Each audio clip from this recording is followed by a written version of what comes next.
Think of the practicing Catholics in jail as we speak. How many inches has the knife gone into their backs? And they're willing to suffer so much for Christ and his church. Synodality is one of those words that was invented last Tuesday that was supposed to pretend we've heard our whole lives. I don't know what it means, literally. It's word salad. I think it means being nice and open and listening. I don't see the word appearing in scripture, sacred tradition, or any magisterial document. It is bandied about as the verb du jour or the noun du jour. I think it's something that leaders glom onto because it sounds kind of relevant. And it's like objection proof.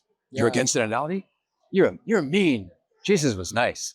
The model that is presented by synodality to me is the confused German thing. Yeah. And that's been with us since the 60s. Yeah, it's don't give us a pope that gives direction. Suggestion is okay as long as we're okay to go the other way. What do you think will happen with China? That was a big thing with Parolin, and Zen probably did the harshest intervention that any cardinal's done with another cardinal in many, many years, called him not a Christian, or not having the faith multiple times, once in 2013 and then a decade later. So what do you make of that? And the ousting of Parolin, the story apparently about Maradiaga storming out, he couldn't get it going for Parolin is true. So your thoughts? I would like to know what Cardinal Prevost interaction was with Parolin and the decision to make this intrinsically evil deal with the communist Chinese. I would like to see, if not this Pope, then a future Pope, do what I thought maybe Pope Benedict would do, and that is act as the vicar of Christ to China the way John Paul II did with the Soviet Union. Wow. I would love to hope and pray that it will be Pope Leo the XIV to defrost the church in China. Think of the practicing Catholics in jail as we speak. How many inches has the knife gone into their backs? And they're willing to suffer so much for Christ and his church. And it's funny because they were in there specifically because they upheld the papacy. And right. Maybe we're still in that 100 years of martyrdom, red and white. That's in the category of we shall see.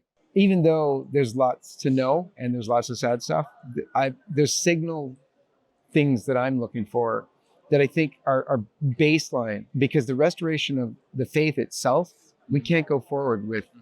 We're just going to accept where Fiducia Supplicans have us and then just, go from there. This is the new reality. Like, that's the one place I think like a political analogy makes sense.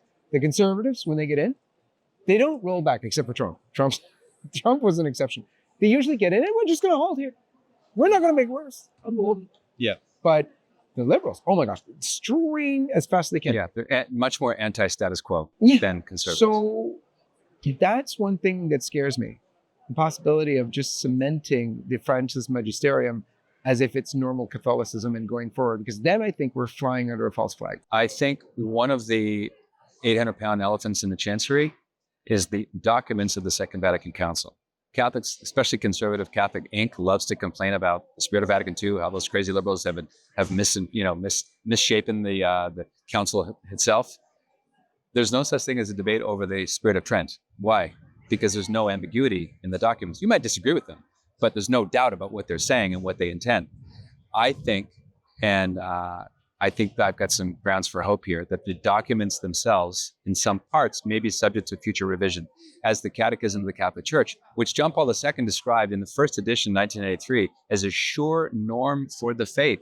Well, that sure norm was tweaked on the question of the nature of lying and also the availability and the suitability of the death penalty. Yep. So there's precedent for official, the dust is on it, it's out there, being revised. Yeah. The document on religious freedom, certain sections of the Gaudium et Spes with respect to contraception and so on. The Lord be with you. I'm Deacon Keith Fournier, and I hope you enjoyed this video from LifeSite News. Check the links in the description for more content like this. You can also connect with LifeSite News on social media and stay up to date with the latest news on life, faith, family, and freedom. Thanks for watching, and may the Lord bless you.